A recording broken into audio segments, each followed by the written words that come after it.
accepted definitions are those contained in the United Nations Watercourses Convention, Article 2. And I hope that we will soon have a slide showing Article 2 on the screen. Now, I would in particular, in this article, I'm not going to read it out to you, but I would in particular draw attention to the words system of surface waters and groundwaters flowing into a common terminus.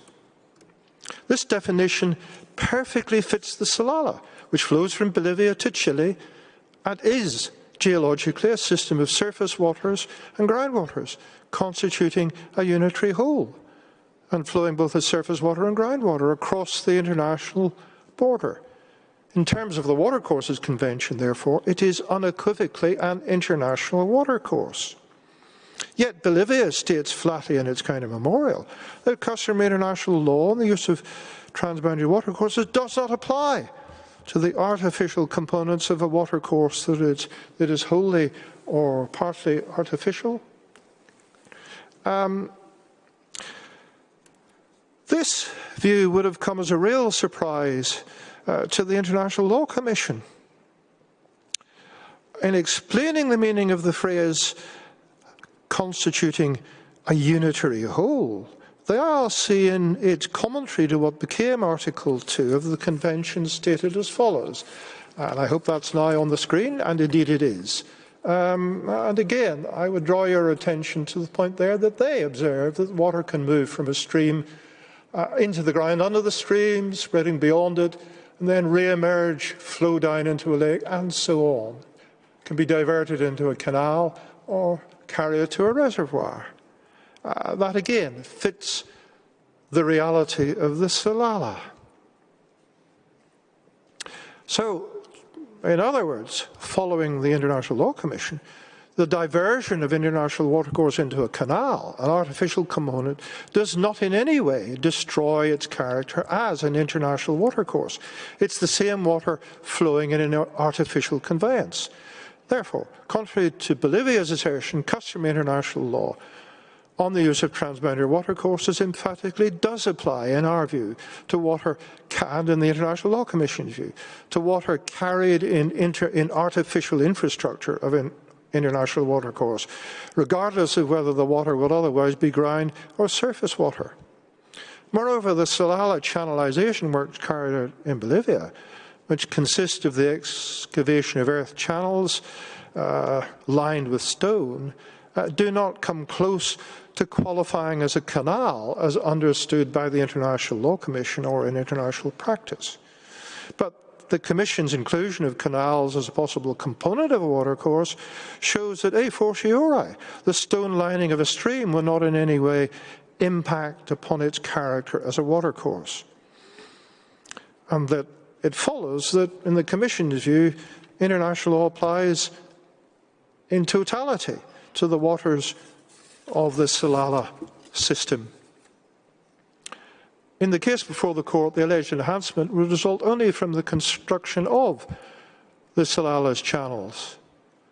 In our view, the surface water flow would fall within the definition of the term watercourse, since it's part of the system of surface waters and groundwaters, and is thus subject in full to the rules of international watercourses. There can be no question of Bolivia having exclusive sovereignty over that portion of the Salala flow that Bolivia characterizes as enhanced, since that flow is simply part of the watercourse system as a whole. And in particular, the normal rules of equitable and reasonable use and prevention of significant transboundary harm would apply. But Bolivia is in essence claiming that the channels constructed in its territory by FCAB convert shared groundwater to Bolivian surface water. But it makes no sense to contend that what starts out as groundwater, i.e. as a component part of the Salala watercourse system, can be extracted, flow on the surface, and thereby somehow exit the shared international watercourse, becoming artificial and subject to Bolivia's exclusive sovereignty. in which Chile would have no right. Yet this is precisely what Bolivia is arguing, a resurrection of the Harman Doctrine in reality. Bolivia maintains that for customary international law to apply in full to the Salala, to an artificially created or enhanced watercourse, there would need to be an agreement between the parties, including a compromise on, it says, the adjustments required to take into account the artificial nature of the water body. Such an agreement has not, of course, been reached. And the authority Bolivia cites in support of this proposition is surprisingly slight and wide of the mark. Bolivia describes the authority as it refers to as relating to a watercourse that traverses an international boundary through artificial means. But as I hope you now understand, this is not at all what is involved in the present case. The first instance of supposedly artificial means, which Bolivia refers to as state practice, concerns a canal crossing national boundaries, not remotely what we have here. The fact that the surface water is now channelized on Bolivia's side of the boundary does not mean that the naturally flowing watercourses somehow cease to exist. And Bolivia fails in its counter-memorial to make any reference to the most important section of the Max Planck Encyclopedia regarding canals and non-navigational uses. That section of the encyclopedia observes that when a canal is so constructed as to affect an international watercourse and its water resources, it may be subject to the rules of customary international law governing the non-navigational uses of international watercourses. The second supposed example of state practice that Bolivia cites concerns the construction of dams, canals, reservoir, or other works and installations, and the operation of such works and installations required for the regulation by a basin state in the territory of another. Now, according to the Max Planck Encyclopedia, rather understandably, these sort of works can only be carried out by agreement between the basin states concerned. This is a situation far removed from what we're looking at here. There are no such works anywhere near the Salala. The third instance of state practice cited by Bolivia involves supposedly a project, for example, for the generation of electricity, where the works are situated again, partly in the territory, on its own territory and partly in territory of the other contracting state. But in such a case, it's obvious the states concerned need to enter into negotiations with a view to the conclusion of agreements, which will allow the operation to be executed. That's entirely obvious. It's equally obvious that it's utterly irrelevant to the Salala, where no such works are, to the best of our knowledge, in contemplation. And if they are, they certainly haven't been notified to Chile. So none of these supposed instances of state practice appear to us to prove Bolivia's case or to provide any authority for what it's arguing. Neither Bolivia nor Chile wishes to develop a project situated partly on the territory of one and partly on the territory of the other. So we say all of these examples cited by Bolivia are simply inapposite. Madam President, members of the Court, I have just shown that if the Salala is an international watercourse as defined by the UN Convention, and if what Bolivia refers to as the artificial flow of the Salala is in fact part of that international watercourse system, then it follows that Bolivia must be bound by the key rules of the law of international watercourses, as reflected in the UN Convention, chiefly in Articles 5 to 7. Article 5, of course, sets forth the most fundamental of these rules, equitable and reasonable utilisation, and Article 6 details the factors that are relevant to that concept. Article 7 sets out the due diligence obligation for prevention of harm to downstream states. and Article 8 reflects the general obligation to cooperate with respect to the use and protection of the watercourse. Cooperation being, of course, necessary for the proper implementation of the other obligations, notably notification and consultation enshrined in Articles 11 and 12. Now, I will say no more about Article 5. I will leave it to Professor Boisson de Chazurin to deal with Article 5 in her speech later in these proceedings. But it may be relevant to recall at this point that Bolivia did recognise in its kind of memorial that the Salala River is governed by the principles of international watercourse law to the extent that it's not an artificial flow. But as I hope I've shown, the so-called artificial flow is in fact simply part of the system as a whole. It's not something different. So to conclude on this point, Bolivia's claim of sovereignty over the artificially enhanced flow of the Salala River not only contravenes key obligations of Bolivia under the law of international watercourses, but is also contrary to the concept of community of interest in shared water resources that has been developed by the court. Madam President, in its 1929 judgment in the River Oder case, this court's predecessor, and I hope that's now on the screen, referred to international watercourses and said that a solution to the problem of international watercourses has been sought in the idea of a community of interest of all the riparian states. I think that's the key phrase in that quotation, community of interest of riparian states. And we can bring slide 3 to an end.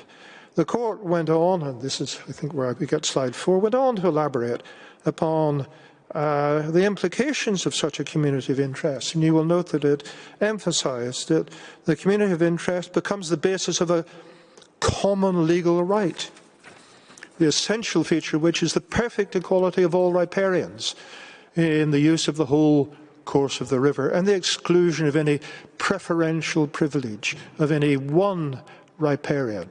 That, Madam President, members of the court, is surely fatal to the whole of Bolivia's case. It cannot stand against that kind of judgment.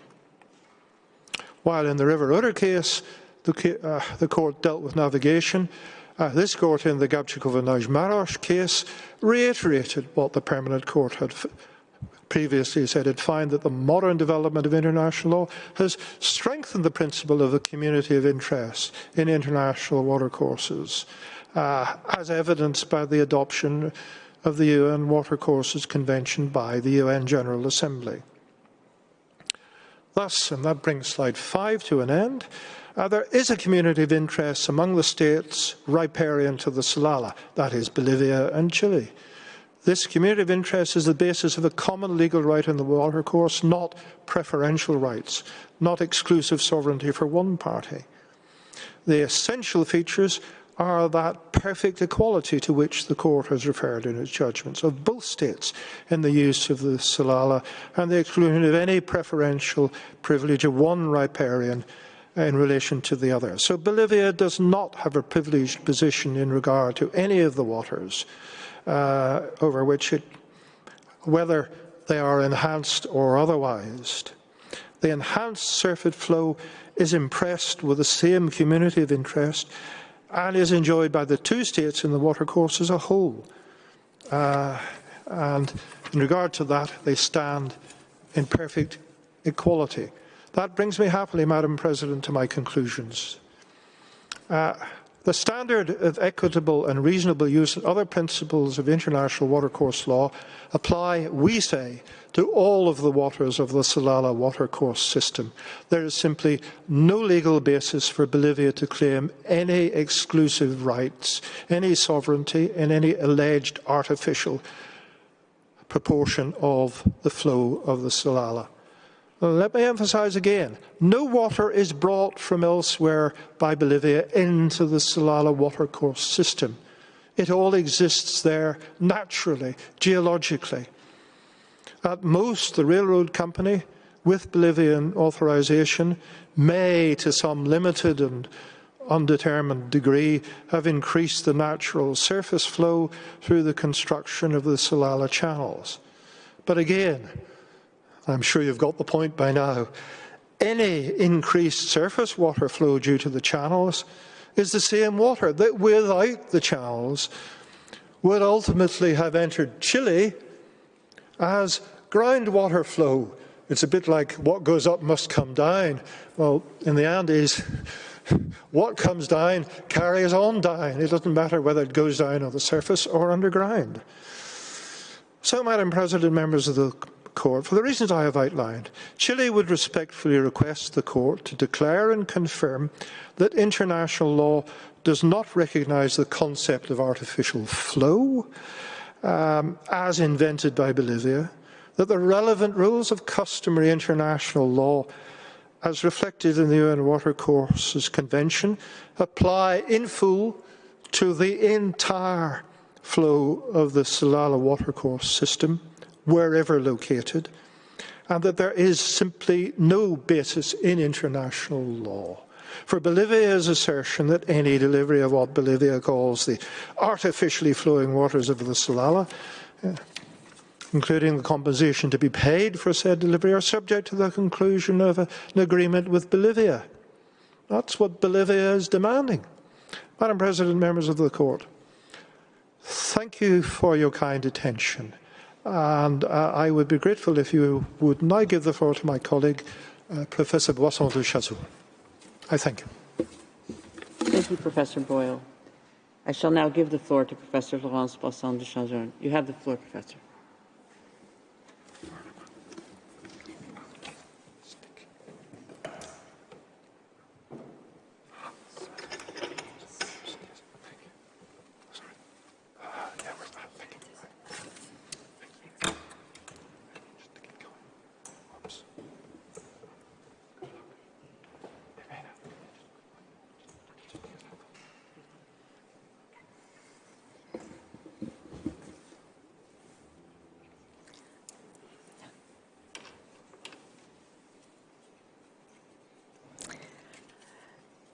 Madame la Présidente. Madam President, distinguished members of the Court, it is a privilege to appear before you on behalf of the Republic of Chile.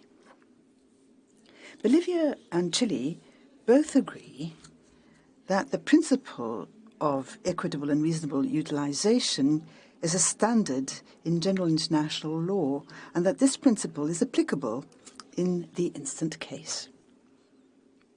Bolivia and Chile both consider that they are entitled to use these waters insofar as these uses are compatible with the principle of equitable and reasonable utilization.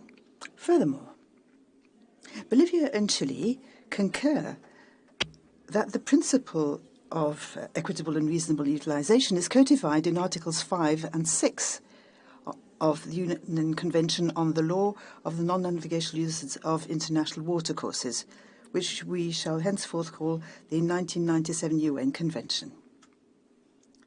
According to the two states, this principle is a cornerstone of the law on international watercourses. However, Bolivia is attempting to muddy the waters by alleging that Chile means to ensure that present-day utilization are secured in perpetuity. Furthermore, Bolivia actually alleges that Chile hopes to exert control over the future utilizations by Bolivia of the waters of the Salalah and aims, and I quote, to superimpose its rights to equitable and reasonable use over those corresponding to Bolivia. End of quote. Distinguished members of the Court, Chile has already pointed out in its written pleadings that its present utilization of the waters of Salalah is consistent with international law. In no way may Chile be held responsible for the fact that, at the present time, Bolivia doesn't use the waters of the Salalah except for the military posts on the Salalah. Furthermore, the depiction of Chile's position whereby, and I quote, the current rate and volume of water flow from Bolivia to Chile should not be subject to future modification is a mischaracterization. Unlike what Bolivia contends, Chile does not hope to relegate Bolivia's right to use the waters of the Silala, and I quote, to a secondary or subservient status, end quotation. Chile has no intention whatever to prejudge Bolivia's future use of the Silala waters, assuming that those uses are consistent with international law. Madam President, after having briefly analyzed the substance of the principle of equitable and reasonable utilization as codified in the 1997 UN Convention, Chile will demonstrate that past and present utilizations of the waters of Silala by Chile are consistent with general international law. Then Chile will emphasize that the principle of the equitable and reasonable utilization of waters is a principle which is key to the assessment of any future utilizations of the Silala waters, but that is not the only one. To be consistent with customary international law, the application of this principle goes hand in hand with the obligation not to cause significant harm, with the obligation of prior notification and consultation, and the duty to conduct an environmental impact assessment. In order to dispel any doubt relating to the substance of the principle of equitable and reasonable use, allow me to briefly rehearse its content as set out in the 1997 Convention. This brief reminder aims to emphasize, should this still be needed, that the principle of equitable and reasonable utilization applies to the Silala watercourse in its entirety. This watercourse is made up of surface waters and groundwaters, which flow from Bolivia's territory into Chile by crossing an international boundary. And as Professor McCaffrey explained, those surface waters and groundwaters together make up an international watercourse within the meaning of the UN Convention. Now, Article 5, Paragraph 1 of the 1997 Convention, you will find the Convention at tab 1 of the principal documents in the judge's folder, provides that all international watercourse states shall be entitled in their respective territories to utilize the waters of the watercourse in an equitable and reasonable manner. It adds that an international watercourse shall be used and developed by watercourse states with a view to attaining optimal and sustainable utilization therefrom. Such uses and developments shall take into account the interests of the watercourse states concerned, consistent with the adequate protection of the watercourse. Article 5, Paragraph 2, which your court referred to in the case concerning the Kabitikovo-Nakimura's project, provides that the watercourse states shall participate in the use, development, and protection of an international watercourse in an equitable and reasonable manner. This participation is twofold. The first part concerns the right to utilize the watercourse, and the second relates to the duty to cooperate in its protection and development. Now, Article 6 of the UN Convention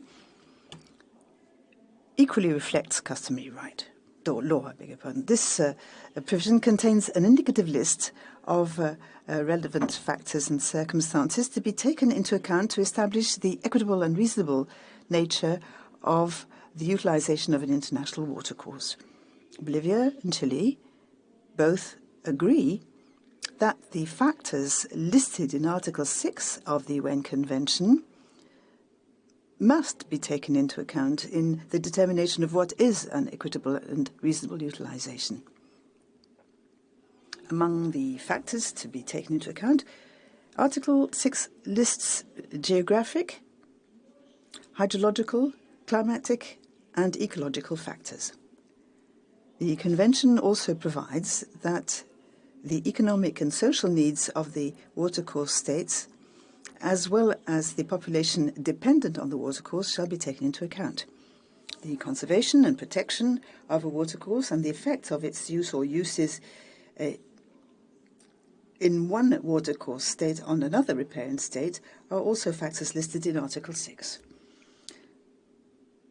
So Article 6 sets out how states are to apply the principle of equitable and reasonable utilization. Proper implementation of this principle requires that the watercourse states take due account of concrete factors which are specific to each watercourse. It is clear that equitable and reasonable utilization is to be assessed in light of all the relevant factors and circumstances relating to a given watercourse. Madam President, as Chile has stated in its written submissions, the content of the principle of the equitable and reasonable utilization is clear, and Bolivia's maneuvering to depict it as, and I quote, as an evolving and dynamic concept, end of quotation, aims solely to mask this content. Articles 5 and 6 of the UN Convention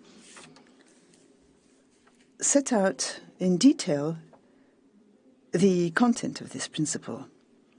As Chile will show, its past and present utilizations are indeed consistent with said principle.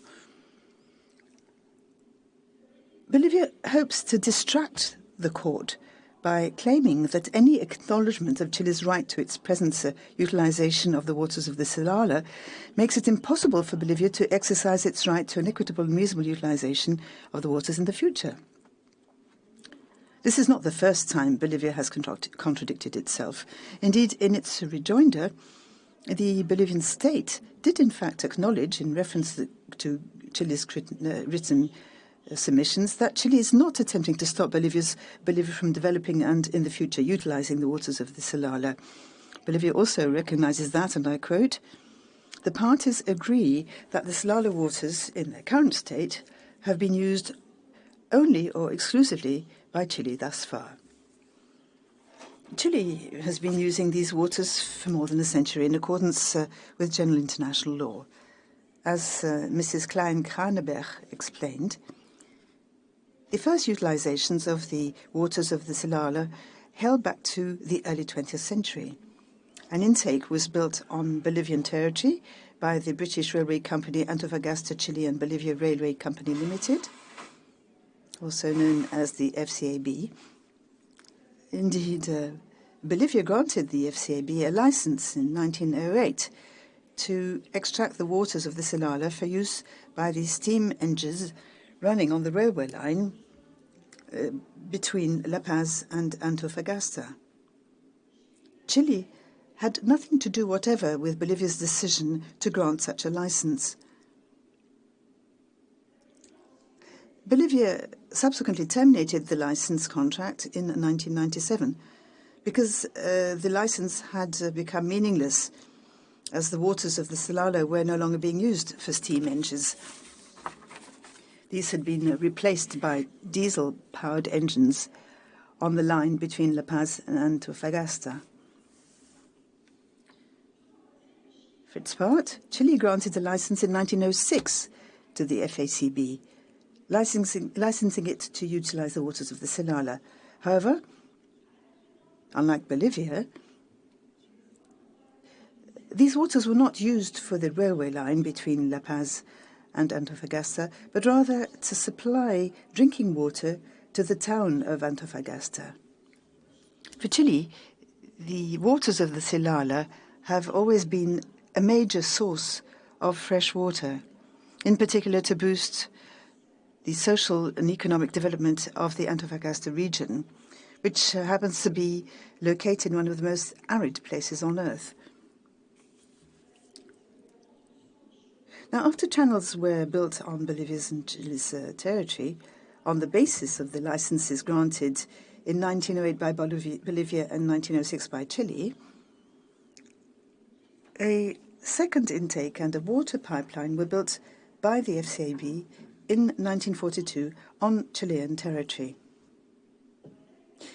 In the 1950s, another abstraction point was built just a few kilometers downstream from the FCAB intakes, and this time by the Chilean public mining company, Codelco, to supply fresh water to its copper mines. So far, Chile is the only riparian state to use the Silala waters, aside from the Silala military post in Bolivia. Chile cannot be held responsible for Bolivia not using the waters of the Silala. When in the past Bolivia utilized the waters of the Silala for the steam engines running between La Paz and Antofagasta, Chile never challenged Bolivia's right to do so. In fact, Bolivia has stated that Chile, and I quote, acknowledges that Bolivia possesses under international law the right to use the waters of the Silala, and that Chile, and I quote again, does not seek in any way to freeze further development and use of the waters so far as concerns either state. As the facts just described demonstrate, and since Bolivia has never challenged this, Chile uses the waters of the Silala in accordance with the principle of equitable and reasonable utilization. Its past and present utilizations are in full conformity with the standards enshrined in Articles 5 and 6 of the 1997 Convention. Now, despite this consistency, Bolivia seeks to convince your court that the recognition of Chile's current usage of the waters of Silala would hamper Bolivia in the exercise of its right to an equitable and reasonable utilization of those waters in the future. Not only does Bolivia seek to have you believe that Chile, I quote, requests the court to declare that the use of the Silala it currently enjoys should be secured in perpetuity, but Bolivia also argues that Chile seeks to prevent Bolivia's uses of the Silala's waters in the future. Now, in its reply, Chile nonetheless well underscored that it has no intention of preempting Bolivia's future uses of the Silala's waters, and it's spelt out, I think you'll see this on screen, that Chile wishes to reassure Bolivia that it doesn't claim to preempt any future uses by Bolivia of the Silala River, to the extent that such uses are consistent with the principle of equitable and reasonable utilization, and provided that Bolivia complies with its obligation under customary international law to prevent the causing of significant harm and related obligations concerning cooperation, notification, exchange of information, and, where appropriate, the conduct of environmental impact assessments in accordance with customary international law. Now, these usages must comply with the principle of equitable and reasonable utilization, assessed in light of those factors set out in Article 6 of the 1997 UN Convention.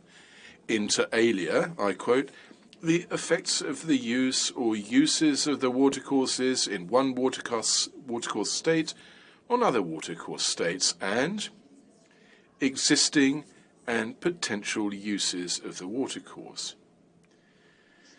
Now, currently, Chile is not in possession of any information on Bolivia's future uses of the waters of the Silala. Chile would like to recall that in the past, Bolivia did not comply with its obligations under general international law regarding exchange of information and notification. Madam President, distinguished members of the Court, just allow me to give you a few examples of Bolivia's usage of the waters of the Silala, where the Bolivian state did not comply with those obligations relative to the exchange of information and prior notification provided under Articles 11 and 12 of the 1997 UN Convention, which, unlike Bolivia's assertions, do codify customary international law. A first example of Bolivia's non-compliance with customary law dates back to the end of the 1990s. In 1999, Bolivia granted a license to a private Bolivian company called Ductec. Under the terms of this license, the objective was to market Silala waters taken from the Silala. Now, Chile did not receive any information about this project to use the waters of Silala, even though this concerned the utilization of an international watercourse. In a diplomatic note dated 27 April 2000, Chile recalled the necessity of respecting the principle of equitable and reasonable utilization and the obligation to cooperate. This diplomatic note was never answered. Furthermore, in 2012, Chile requested information on a number of projects which had been announced by the governor of the Potosi department in the Silala region, inter alia, the building of a fish farm, of a weir, and of a mineral bottling plant. In a diplomatic note dated 7 May 2012, Chile requested information on these projects prior to their concretization so as to assess the scope and potential adverse effects they might have downstream from the shared boundary, and if these projects showed due consideration to Chile's rights as a riparian state. On 9 October 2012, absent any reply from Bolivia, Chile once again requested information on these projects. Chile reiterated the need of having useful information at the appropriate time before the implementation of these projects, and clarified that the obligation to provide information in timely fashion was necessary so as to duly evaluate it and analyze the potential detrimental or other effects that might affect this shared water resource, especially the environmental effects that could affect the waters and contaminate them. Subsequent to this request, Bolivia responded by a diplomatic note dated 25 October 2012. Under the pretext that the waters of the Silala did not constitute an international watercourse, Bolivia argued that the state of Bolivia was under no obligation to send the information requested by Chile.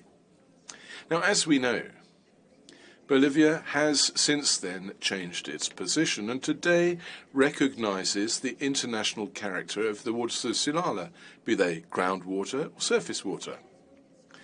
Compliance with those obligations mentioned by Chile in its diplomatic notes derive from its status as an international watercourse. Now, more recently, during the current proceedings in 2017, Chile once again requested information from Bolivia regarding the building of a military basis, a Silala military post, and also the building of 10 houses located near the watercourse. Specifically, in its diplomatic note dated 7 February 2017, Chile contended that the potential uses of the Silala water system and the discharge of wastewater therein may have significant consequences on the rights and legitimate interests that Chile has on this international water system. Chile also underscored that this request was made taking into account those principles of good faith and good neighbourliness, as well as on the principle of equitable and reasonable use that have been set forth in Article 5 of the Convention on the law of the non-navigational uses of international watercourses. In its reply, dated 24 March 2017, Bolivia indicated that, I quote, "In the context of the principles of good faith and neighbourliness, the Ministry communicates that as soon as the requested information is available, Chile will be informed." Be that as it may, on 25 May 2017, Bolivia clarified that, I quote them, "The scarce Bolivian infrastructure that exists at the site does not constitute any danger that would generate pollution or affect the water quality of the Silala Springs, given that the houses are uninhabited." As regard the military post, Bolivia states that, I quote, "Appropriate mechanisms that ensure the preservation and conservation of the aforementioned waters have been provided." And Bolivia concludes that, I quote them again, "Therefore the use of the waters is minimal, and the disposal thereof is controlled through a system of basic sanitation that prevents contamination in the area. Now, as one can note, despite the obligation of timely notification of planned measures likely to have significant adverse effects to which Bolivia is held under general international law, the Bolivian state has consistently refused to provide to Chile the required information on planned measures in the waters of the Silala. Chile does not have any information on Bolivia's projects to use the waters of the Silala, and Chile would like to repeat that any and all future utilization of the waters of the Silala by Bolivia must comply with the obligation to notify planned measures that may cause significant adverse effects.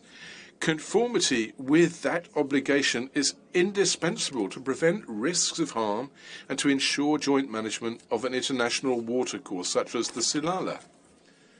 Prior notification of a project is indeed necessary for the implementation of the principle of equitable and reasonable utilization. Now, Bolivia, on numerous occasions, has failed to comply with this principle, but your court has underlined, and I'm quoting you, the obligation to notify is an essential part of the process leading the parties to consult in order to assess the risks of the plan and to negotiate possible changes which may eliminate those risks or minimize their effects. This obligation, which is codified under Article 12 of the UN Convention of 1997, provides that notification must be accompanied by available data and information and an environmental impact study, as is required under general international law. In the pulp mills on the Uruguay River case, your court had noted that prior notification of a project must be accompanied by, I quote you, the fullest possible information, end of quote, in order to assess the impact of a project on an international watercourse. In that self-same case, your court also asserted that, I quote, the notification must take place before the state concerned decides on the environmental viability of the plan, taking due account of the environmental impact assessment submitted to it. That Chile must have at its disposal such an assessment to gauge the harm which could be caused by a project on the waters of the Silala, prior notification. Over and above those utilizations already in place will enable Chile to assess the consequences of any new utilization. Another ploy of Bolivia consists in reducing the normative scope of the general obligation of prior notification. In its rejoinder, Bolivia mentions very briefly this obligation in the part relative to the obligation to not cause significant harm, and limits its scope to those waters of the Silala which it claims, I quote them, flow naturally. Furthermore, as has already been mentioned, Bolivia arrogates the prerogative of deciding what should and what should not be subject to the obligation of prior notification.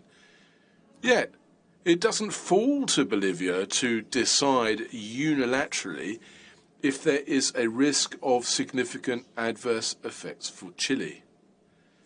The Lanu case award acutely recalls that, I quote, a state wishing to do that which will affect an international watercourse cannot decide whether another state's interests will be affected. The other state is sole judge of that and has the right to information on the proposals, end of quotation.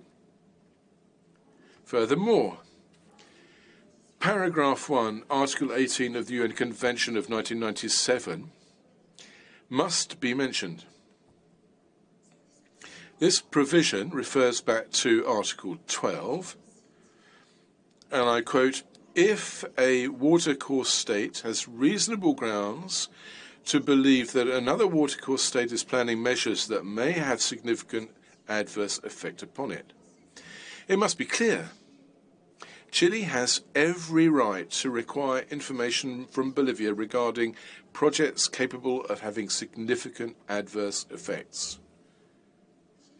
Chile rebuts Bolivia's argument whereby Chile would not accept any change in the volume of water flowing from Bolivia to Chile. Unlike what Bolivia asserts in its written pleadings, Chile is not unilaterally assuming control over the waters of the Silala. Any future use over the waters of the Silala must be assessed taking into account the principle of equitable and reasonable utilization and respect other international obligations, such as the obligation not to cause significant harm, the obligation of prior notification, and the duty to conduct an environmental impact study. With all due respect to Bolivia, these principles are applicable to all the waters of the Silala, be they above or below ground. Distinguished members of the Court, yes, thank you very much for your kind attention. And Madam President, I now request you to give the floor to Mr. Samuel Wordsworth. Thank you for your statement, Professor Boisson de Chazorn. I now invite Mr. Sam Wordsworth to take the floor. You have the floor.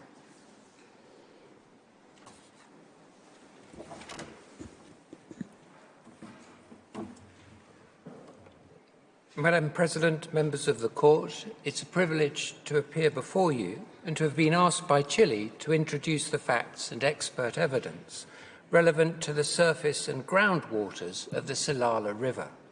That is, the evidence that is key to the disposition of the central issues in dispute. The curiosity here is that, as the Court will already have seen from the written pleadings, the relevant facts are either plain from the face of the documents or are not in dispute at all. Indeed, there are only two factual issues relevant to the Court's determinations, and even that is putting the number rather high. Fact 1. The construction of the channels on Bolivian territory that are said by Bolivia to generate the so-called artificial surface water flows and to have led to a deterioration in the Bolivian wetlands were constructed by an English company pursuant to the 1908 licence granted by Bolivia. You've seen the 1908 licence, its existence cannot be disputed, and likewise Chile's point that this 1908 licence is fatal to all the issues that Bolivia raises with respect to the channels.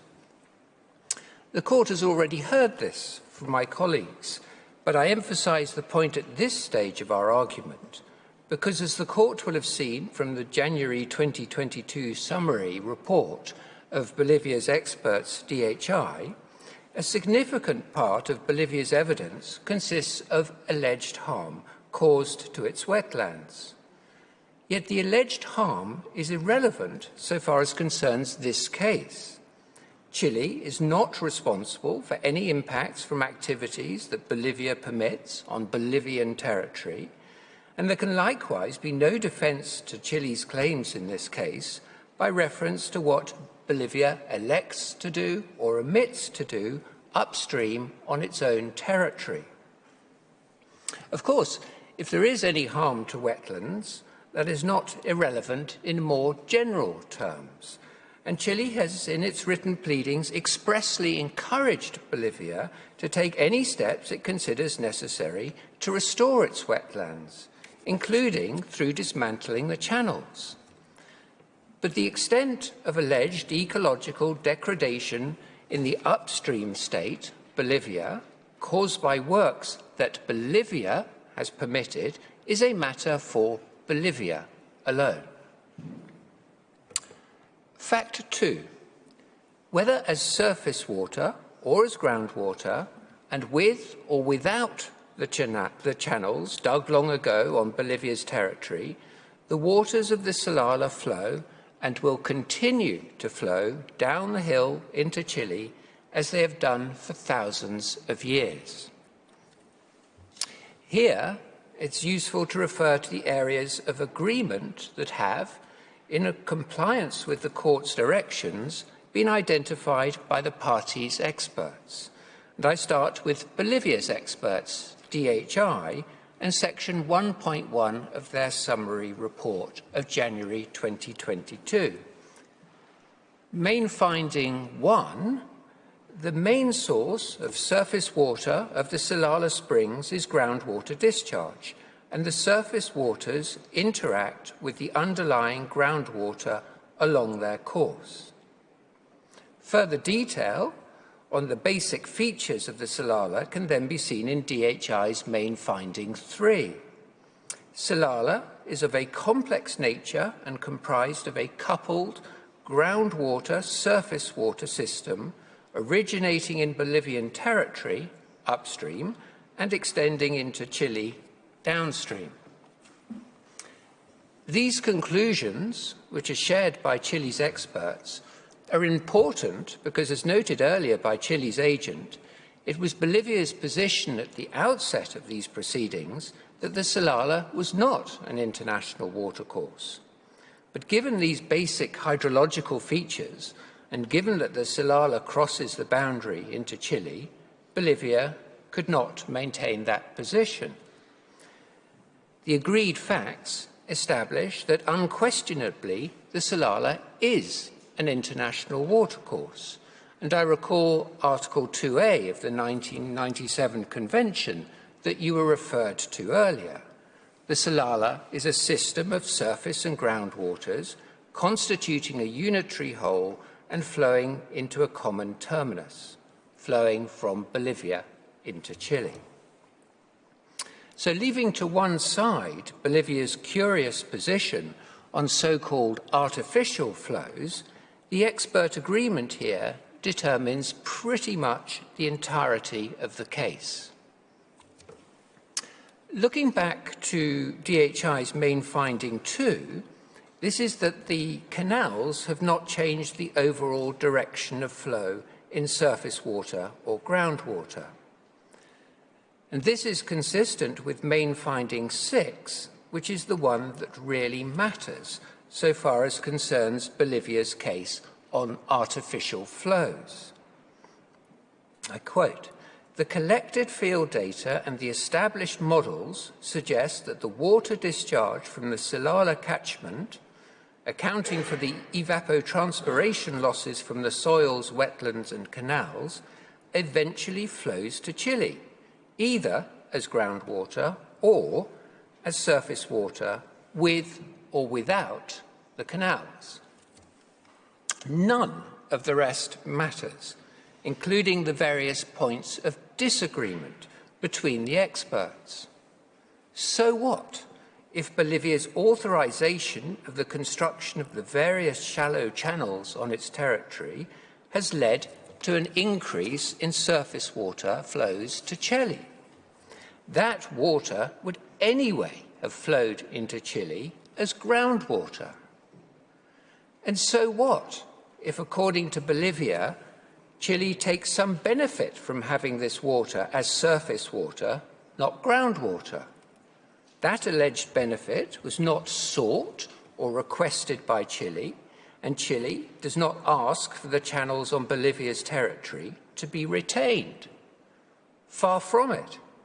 Chile expressly agrees with Bolivia's statement that Bolivia is entitled to dismantle the works on its territory in conformity with its, that is Bolivia's, own interests and customary international legal norms governing transboundary watercourses.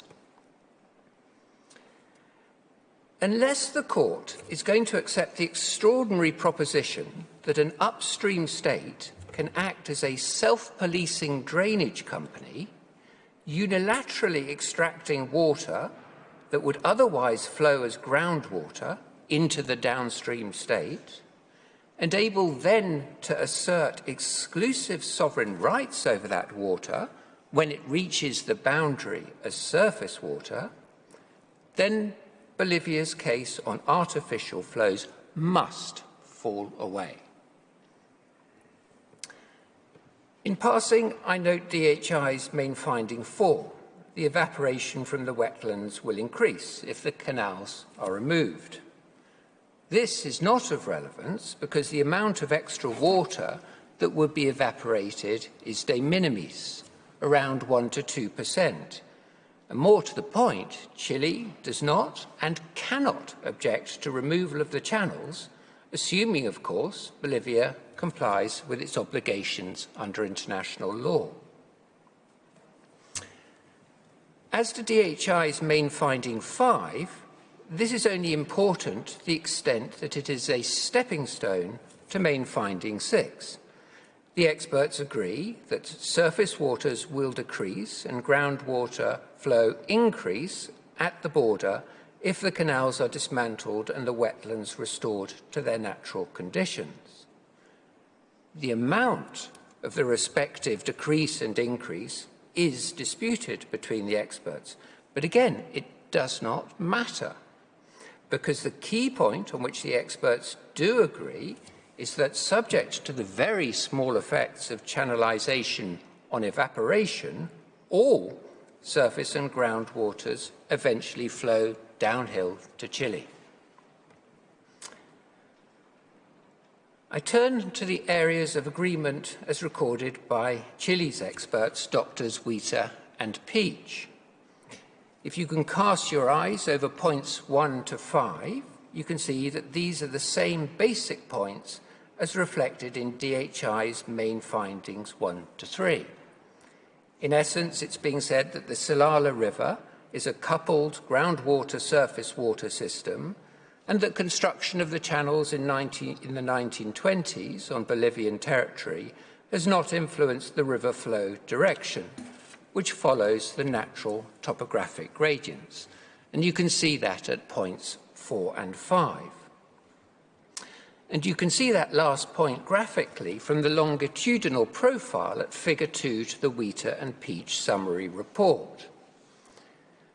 Looking to the right side of the figure, there's a drop in elevation of around 130 metres, from the far end of the Cajones and Orientalis wetlands to the boundary line. That is a drop of more than 1.5 times the height of the Peace Palace Tower over the distance of a few kilometres. So, of course, the river flows and will always continue to flow naturally down into Chile, regardless of the 1928 channel works.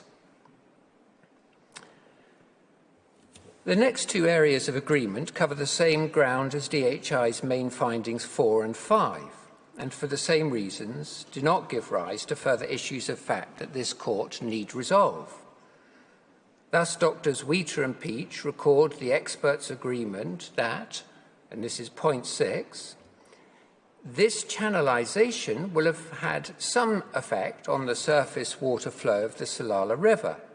An increase in river flow due to these works would be expected.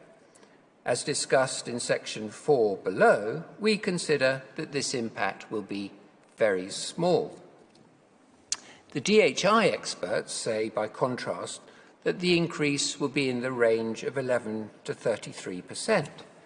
But again, the quantum of the increase could only matter if Bolivia were able to persuade the court that it can act as this self-policing upstream drainage company, able to assert exclusive sovereign rights over surface water that would anyway flow into Chile as groundwater. And it is difficult not to look forward with some interest to seeing how that notably inventive argument is articulated orally on Monday. Then point 7. Some impact of the drainage channels on evaporation from the wetlands would be expected, but is small. As discussed further in section 4 below, we consider that this impact will be very small. And the same points I made earlier apply. The evaporation is de minimis, and the existence of the channels is a matter for Bolivia, with Chile stating in terms that Chile can have no complaint if surface water flows are reduced due to Bolivia removing the channels on its territory. Finally, point 8, which is the area of agreement that really matters.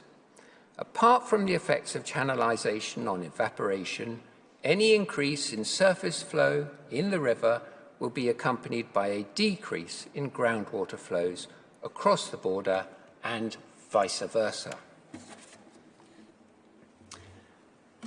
Now, over the coming days, Bolivia will be seeking to focus your attention on the areas of disagreement between the experts. But the legal reality is that these simply do not matter. Just as in the construction of a road case between Costa Rica and Nicaragua, where there were contested facts as to the quantity of sediment deposition into the San Juan River, there is no reason for the court to enter into the areas of expert disagreement, because what is agreed is sufficient. In that case, the court aptly noted, the court sees no need to go into a detailed examination of the scientific and technical validity of the different estimates put forward by the parties' experts. Suffice it to note here that the amount of sediment in the river due to the construction of the road represents at most 2% of the river's total load, according to Costa Rica's calculations, based on the figures provided by Nicaragua's experts and uncontested by the latter. By reference to that uncontested figure on the additional amount of sediment in the river, the court was able to decide the key point at issue, i.e., that the construction of the road was not causing significant harm. The same basic approach can safely be followed in the current case. By its directions of 15th October 2021, the court adroitly stipulated that each expert summary should contain a list of those matters on which the experts agreed and those on which they disagreed. And in order to dispose of this case, it is only the notably longer list of points of agreement that the court will need to refer to. It is only because there is some cross-examination of the experts that I say any more on the 4 areas of disagreement identified in the DHI summary. And in fact, these 4 disagreements are all just iterations of the same basic point, which is at DHI's main finding 7. And as recorded there, the experts disagree as to the magnitude of the decrease in cross-border surface water flow in the natural condition, i.e. without the canals and drainage network. DHI's estimated range of decrease, based on on-site field data and modelling, is 11 to 33%, while Chile states, without detailed calculations, that it is negligible. Thus, according to the DHI team, if Bolivia removes the channels on its territory, the surface water flows will decrease significantly, while Chile's experts, Drs. Wheater and Peach, strongly disagree with that. And the views of Drs. Wheater and Peach are not, as DHI's point 7 may imply, without a solid scientific and technical basis. Those views are explained in 5 lengthy reports, which are backed up by some 16 supporting reports. In brief, as reported in the Wheater and Peach summary, DHI's surprising conclusion was that the overall effects of channelization on surface flows would be large. DHI stated in Bolivia's counter-memorial, without canals, a reduction of surface flows of 30 to 40% is estimated, compared to current conditions. Following our critique of their modelling in Wheater and Peach 2019A, DHI revised their estimates in Bolivia's rejoinder, but nevertheless continued to assert very large effects. The simulated range of decrease in transborder surface flow when removing the canals is 11 to 33%. We have consistently stated that these estimates are wholly implausible and that, given the relatively small reductions in groundwater table depths, associated with the channelization of the wetlands and of the main river, any effects will be very small. And the point is ultimately a simple one. Groundwater flows from high elevation to low elevation, as one might expect, and the elevation gradient is the key to the rate at which the groundwater flows. Now, the channels on which Bolivia places so much focus, and which it will no doubt tell you are more than 6 kilometres in total length, are very shallow. The channels in the southern wetlands are only from 19 to 50 centimetres deep, and from 22 to 55 centimetres deep in the northern wetlands. So that's basically from 1/6 to 1/3 of the height of this podium. By contrast, the groundwater flows down an elevation difference of at least 150 metres from the catchment boundary to the wetland springs. That 150 metres figure comes from DHI, and still using DHI's figures, the effect of the channels is to lower the depth of the wetland water table by between 10 and 45 centimetres. So at most, the potential change in the groundwater elevation caused by removal of the channels is 45 centimetres as a fraction of 150 metres. That is a 0.3% change. And as you can see, the change is almost negligible, including in terms of groundwater gradient. It basically makes no difference to the functioning of the system if the water table in the wetlands is a few tens of centimetres higher or lower. And yet the DHI model is predicting a major drop in surface water flow of 11 to 33% if and when the channels are removed. And as Drs. Wheater and Peach point out, that simply makes no sense. So something is going wrong with the DHI modelling exercise. And the issues that Drs. Wheater and Peach point to include the ground level being modelled as if it were some 6 metres higher than it actually is. Bearing in mind that the aim of the modelling is to evaluate the effects of channels that are at most 60 centimetres deep, this is a serious anomaly. If the ground levels in the modelling are way out, then it is to be expected that the surface water flow modelling will be unreliable also. There are various other points that can be explored in cross-examination, including the unreported and unexplained addition of water in the DHI models as between the different scenarios. Despite the identification of this anomaly in Chile's additional pleading of September 2019, this was one of the points Bolivia's experts chose not to address in their summary report of January 2022, so we still do not know whether or how the anomaly is to be explained. As the Court can see from DHI's main point 8, the DHI modelling exercise is said to be consistent with historical surface flow measurements from before channelization.